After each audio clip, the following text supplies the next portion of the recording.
Quand quelqu'un disparaît sans laisser de traces, cela doit être, et c'est l'une des choses les plus torturantes qui puissent arriver à la famille et aux amis qu'il laisse derrière lui. Et au fur et à mesure que les jours et les semaines se transforment en mois et en années, les espoirs d'une fin heureuse deviennent de plus en plus minces, se terminant souvent par la découverte d'un corps qui offre enfin, au moins, une certaine clôture. Cependant, parfois, il n'y a pas de fin, pas d'explication, pas de clôture, soit parce que la personne disparue ne veut pas être retrouvée, soit parce que la personne responsable de la disparition a habilement caché ses traces.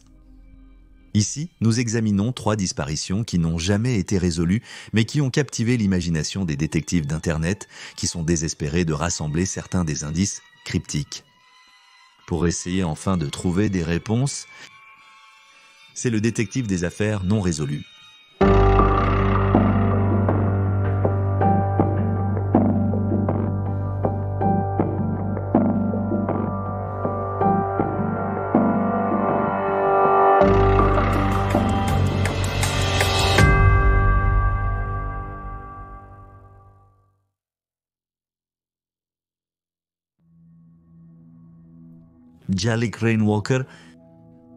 Jalik Rainwalker est né le 2 août 1995 d'une mère qui était, malheureusement, accro au crack et à l'alcool.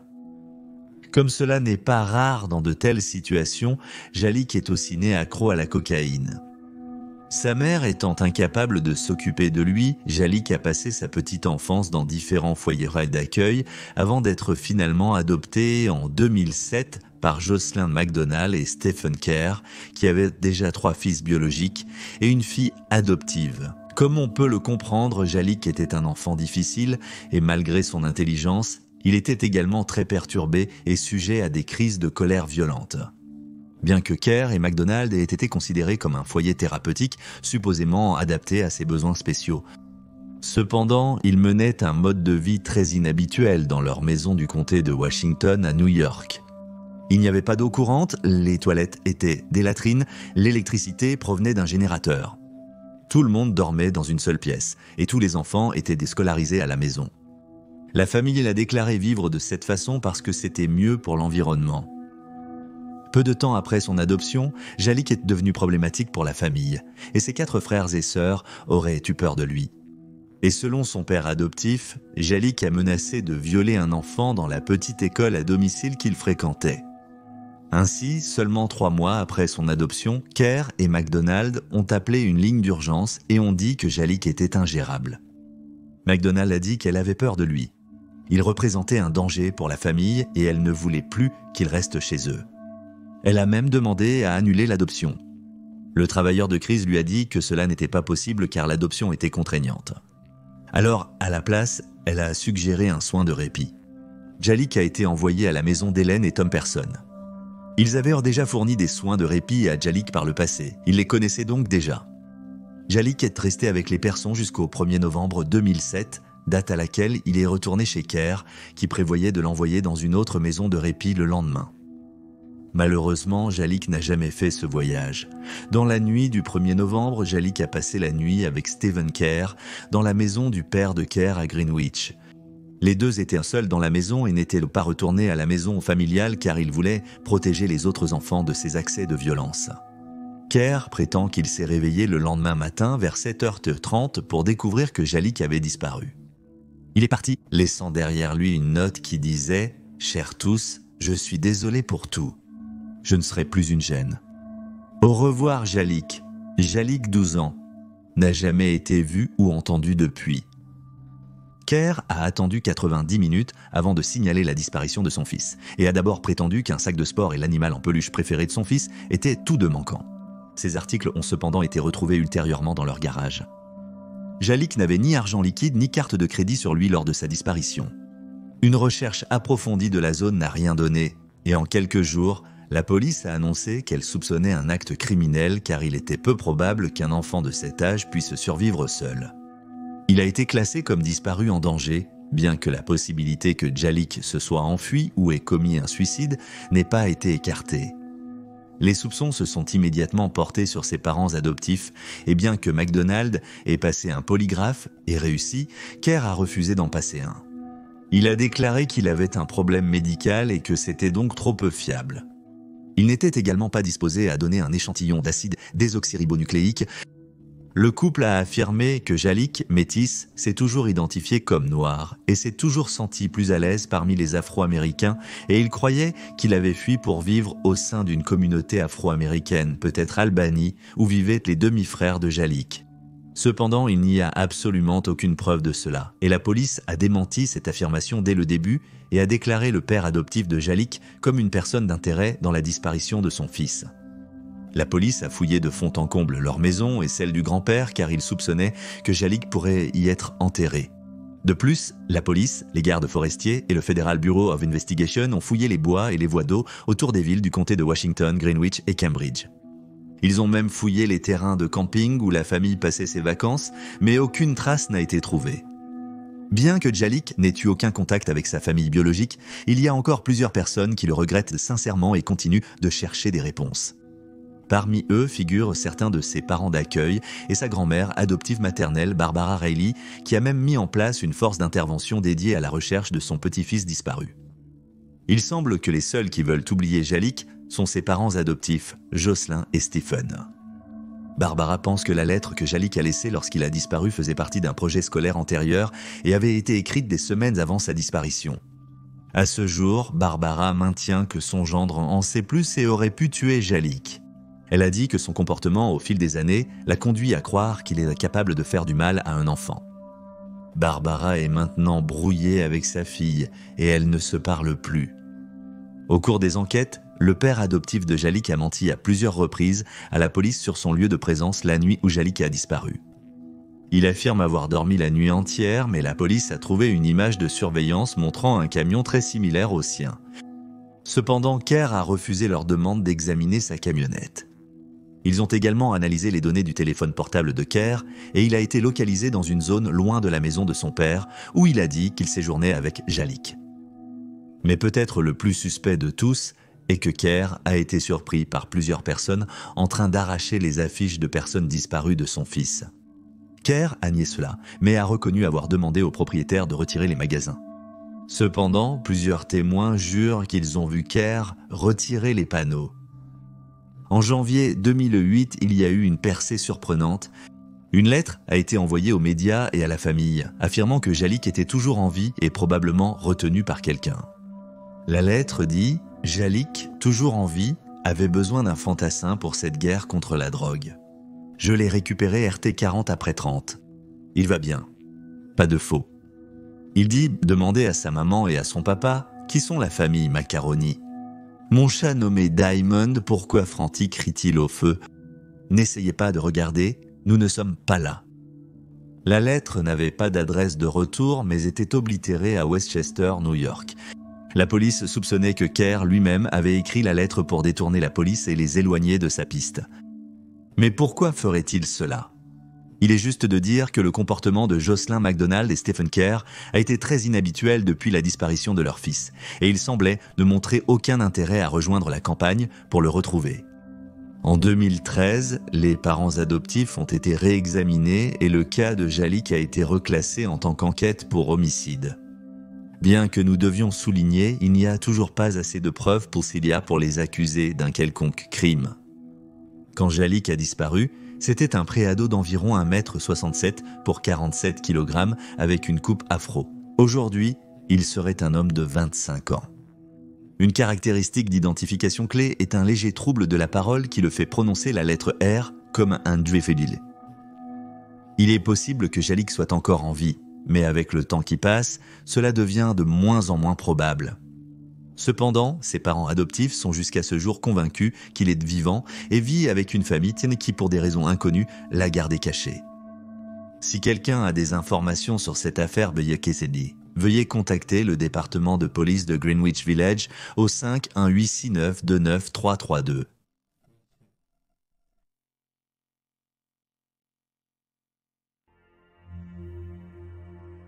Joan Rich.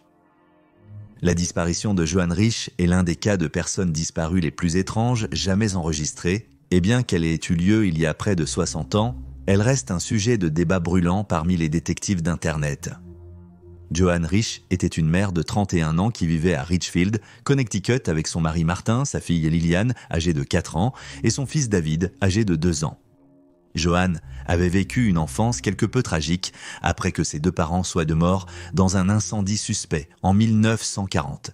Et avant d'être adoptée par sa tante et son oncle, elle avait été placée chez des parents adoptifs, où Joanne affirmait que son père adoptif l'avait sexuellement abusée. Cependant, en 1961, Joanne était heureusement mariée et bien qu'on ne pensait pas qu'elle avait beaucoup d'amis, elle était active dans sa communauté et était membre de la Ligue des femmes électrices et était également connue pour être farouchement protectrice de ses enfants. Le 24 octobre 1961, Martin a quitté leur maison tôt pour prendre un 8 heures du matin, vol d'affaires pour New York City. Après le départ de son conjoint, Joanne a réveillé et nourri les enfants. Elle a laissé son fils chez sa voisine, Barbara Barker, le temps de faire des courses. Elle a d'abord accompagné Lillian, 4 ans, chez le dentiste, puis est passée à la banque encaisser un chèque avant d'aller faire quelques achats en boutique. Joanne et Lillian sont rentrées chez elles à 11h et ont récupéré David chez Barbara. Le laitier, le facteur et le teinturier qui sont passés chez Joanne ce jour-là n'ont rien remarqué d'inhabituel, y compris le teinturier venu récupérer les costumes de Martin pour le nettoyage. Tout semblait normal.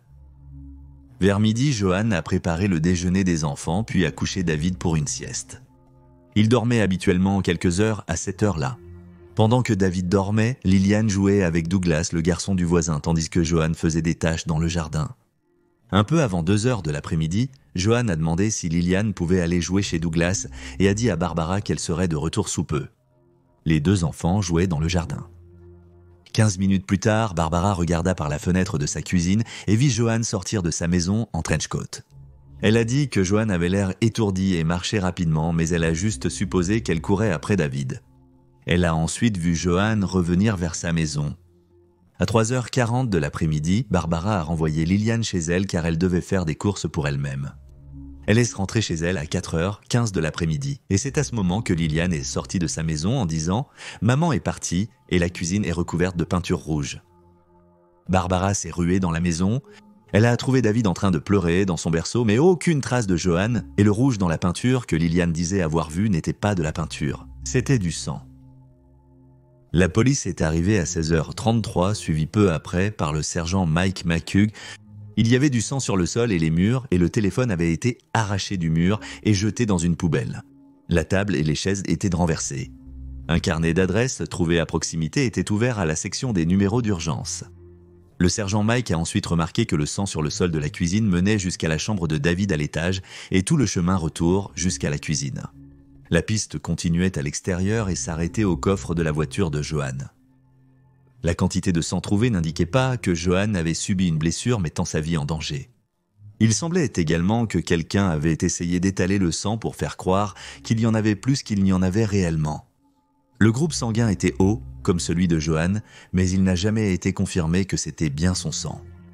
Les enquêteurs ont trouvé étrange qu'avec tout le sang sur le sol, il n'y avait aucune empreinte de dents. Il y avait une empreinte partielle de paume ensanglantée, 2 empreintes digitales sur le mur et une seule empreinte de pouce ensanglantée sur le téléphone. À l'époque, on ne pouvait pas déterminer si c'était les empreintes de Joanne, car elle n'en avait aucune enregistrée, mais il a été confirmé plus tard qu'elles n'étaient pas les siennes. À ce jour, il n'y a pas eu de correspondance. Au début, on pensait qu'elle s'était suicidée, mais une recherche approfondie de la zone n'a rien donné. Les filles du voisin d'à côté ont dit à la police qu'elles avaient vu une berline Oldsmobile bicolore garée derrière le véhicule de Joanne dans son allée vers 15h20 le jour de sa disparition. Un autre voisin a affirmé avoir vu une voiture plus petite garée le long de la rue et le laitier a dit qu'il avait également vu ce véhicule garé dans l'allée de Joanne 5 jours plus tôt lorsqu'il a livré leur lait du matin. Plusieurs personnes ont affirmé avoir vu Joanne le jour où elle a disparu. Beaucoup ont rapporté l'avoir vu marcher le long de la route 128 à Walton, qui était proche du réservoir de Cambridge. Les enquêteurs ont pris ces conseils au sérieux et ont fait fouiller l'eau minutieusement, mais rien n'a été trouvé. Un autre rapport indiquait qu'elle marchait le long de la route 2A, qui était proche de sa maison, portant un manteau gris ample et un mouchoir noué sous son menton, comme si elle essayait de cacher son visage. Elle a été décrite comme, je cite, se traînant et voûtée, se tenant l'estomac, et avait ce qui ressemblait à du sang ou de la boue sur ses jambes. Dans un étrange retournement de situation, les enquêtes ont révélé qu'avant sa disparition, Joanne avait emprunté plusieurs livres à sa bibliothèque locale. Tous les livres étaient sur le vrai crime et le mystère. En fait, elle avait emprunté un total de 25 livres dans les mois précédant sa disparition. Cependant, un se démarquait. Il s'intitulait « Dans l'air mince » et racontait l'histoire d'une jeune femme qui disparaît de chez elle, et la seule preuve laissée derrière était le sang qui avait été étalé avec des serviettes. Dans le livre, la femme a quitté son mari et son nouveau-né pour trouver une vie plus épanouissante. Est-ce que Joanne aurait pu faire cela ? L'existence de Joanne reste incertaine, aucune trace d'elle n'ayant été découverte. Cependant, il y a beaucoup de théories. Certains pensent que Joanne a subi un avortement raté ou peut-être même une fausse couche, et c'est de là que vient tout le sang, et c'est ce que le voisin a vu. La perte de sang a peut-être désorienté Joanne, et elle a essayé de se rendre à l'hôpital ou de chercher de l'aide, et s'est évanouie et a saigné à mort. Ou l'avorteur a raté une opération, a paniqué quand elle a trébuché hors de la maison et l'a suivi, l'a assassiné et a fait disparaître son corps pour couvrir ses traces, faisant croire que la maison avait été visitée par un intrus. Il est cependant important de noter qu'il n'y a aucune preuve que Joanne était enceinte, et si elle l'était, son mari n'en avait pas connaissance. D'autres pensent que la voiture, qui était souvent vue, était celle de son amant, et qu'elle est partie avec lui pour commencer une nouvelle vie. Cette hypothèse semble peu probable car Joanne vivait pour ses enfants, et selon tous les contes, elle était heureusement mariée, et ce n'était pas dans sa nature de s'impliquer avec un autre homme. La version officielle est qu'elle a été assassinée par un intrus et que son corps a été transporté peut-être à la ville voisine de Lexington où elle a été enterrée dans une parcelle de terrain vacante qui est devenue, des années plus tard, un lotissement résidentiel. Mais malgré toutes ces théories et idées en tourbillon, nous ne sommes toujours pas plus près de vraiment savoir ce qui s'est passé dans le cas de Joanne Rich.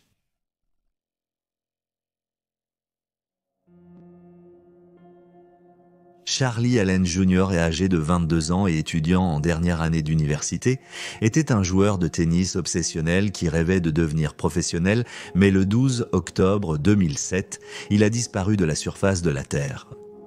Le jour de sa disparition, il avait joué au tennis avec son ami Mason à Dartmouth, où il étudiait en dernière année de psychologie. Après le match, ils ont mangé une pizza à la cafétéria des étudiants, puis se sont séparés et devaient se retrouver à 8 heures du soir. Ce soir-là pour aller à une fête. Cependant, Charlie n'est jamais venu. Ensuite, la sœur de Charlie a remarqué que son Facebook avait été supprimé. Alors elle l'a appelé pour en connaître la raison. Il a paniqué, lui disant qu'il ne l'avait pas fait et que des personnes importantes le poursuivaient. Il a terminé l'appel en lui disant que toutes les réponses peuvent être trouvées dans le tableau périodique des éléments. Charlie appelle ensuite ses parents sur leur téléphone portable et leur laisse des messages vocaux, disant à son père qu'il va au Texas et à sa mère qu'il va en Floride. Dans les appels, on dirait qu'il court. Charlie a été vu pour la dernière fois vers 3 heures du matin. Le 13 octobre, à l'aube, il a fait irruption dans une maison près du campus, vêtu seulement d'un pantalon et de baskets. Confronté par la propriétaire, il a demandé si Mason était présent. Quand la femme a dit non, il s'est excusé et a fui dans les bois. On ne l'a plus jamais vu ni entendu depuis. Ses parents se sont inquiétés lorsqu'ils n'ont pas pu le joindre par téléphone et ils ont alerté la police. Les enquêteurs ont fouillé son dortoir et ont découvert que son ordinateur avait été effacé. La seule chose qu'ils trouvent est une recherche sur le web pour l'université du Texas. Ils trouvent là le sac à dos de Charlie dans une cour arrière ainsi que ses chaussures. Sa voiture Ford Expedition bleue de 1999 a été trouvée abandonnée sur le campus universitaire et il semblait qu'on y avait dormi. Ses clés, son téléphone portable et son chargeur n'ont jamais été retrouvés. Une recherche approfondie de la zone n'a rien donné. Il a cependant été établi que quelque chose ont changé dans la vie de Charlie dans les mois précédant sa disparition. Il avait inexplicablement arrêté de prendre ses médicaments pour traiter son trouble bipolaire. En plus de cela, il avait légalement changé son nom pour Neo Babson Maximus. La raison exacte pour laquelle il a fait cela est inconnue, mais on pense qu'il voulait un nom plus unique pour quand il deviendrait célèbre en tant que joueur de tennis. Dans les jours suivant sa disparition, un camionneur a dit avoir vu un homme sans chemise et sans chaussures faire de l'autostop pour sortir de la ville avec un camion. Aucun progrès supplémentaire n'a été fait sur la localisation de Charlie jusqu'en 2009, lorsqu'un homme nommé Steven, qui vivait à New Bedford, une ville près du campus de Dartmouth, a signalé qu'un homme avait sonné à sa porte à 4 heures du matin. Il a dit qu'il avait l'air débraillé et a demandé le chemin du retour vers SMU, un ancien acronyme pour Dartmouth. Stephen a demandé à l'homme effrayé d'attendre le temps qu'il contacte la police. Mais de retour à la porte, l'homme s'était volatilisé. Lorsque cet homme a plus tard été montré des photos de Charlie, il a juré que c'était l'homme à sa porte. Beaucoup pensent que Charlie a peut-être sombré dans un état maniaque sans ses médicaments, bien que la famille ne soit pas d'accord avec cette théorie. Il est également probable que si Charlie était entré dans un état maniaque, il aurait été récupéré et facile à suivre. Une autre théorie est qu'il a perdu la tête et la mémoire d'une manière ou d'une autre et qu'il s'est simplement égaré sans aucune idée de qui il était. Cependant, ceux qui le connaissaient pensent qu'il a disparu intentionnellement, affirmant qu'il était trop intelligent pour que l'ordinateur effacé et la recherche sur le web soient simplement accidentels. Ou peut-être, comme il le prétendait, des personnes importantes étaient vraiment après lui. À ce jour, il n'y a pas de nouvelles informations, mais un groupe Facebook a été créé qui est mis à jour pour aider à sensibiliser et essayer de découvrir ce qui est arrivé à Charlie ou Maximus, comme il est maintenant connu. Était-ce un homme qui a disparu intentionnellement ? A-t-il laissé des indices sur ses intentions ? Ou avait-il subi une dépression mentale après avoir arrêté de prendre ses médicaments ? Les enquêteurs ne pensent pas qu'un acte criminel soit en cause, mais ils n'ont aucune idée de où se trouve Charlie. Il est tout à fait possible qu'il soit toujours en vie, vivant heureux quelque part avec une nouvelle identité. Nous espérons sincèrement que c'est le cas, et qu'un jour, il se sentira capable de se manifester et de se réunir avec sa famille. Et voilà les faits. Veuillez laisser un commentaire ci-dessous avec vos propres théories et spéculations. Et n'oubliez pas d'aimer cette vidéo et de vous abonner pour soutenir la chaîne. Pour plus de contenu sur les crimes réels, écoutez aussi le podcast Cold Case Detective, diffusé chaque lundi. Vous trouverez un lien vers cela ci-dessous. Merci d'avoir regardé. Restez vigilants, restez en sécurité et je vous verrai la prochaine fois.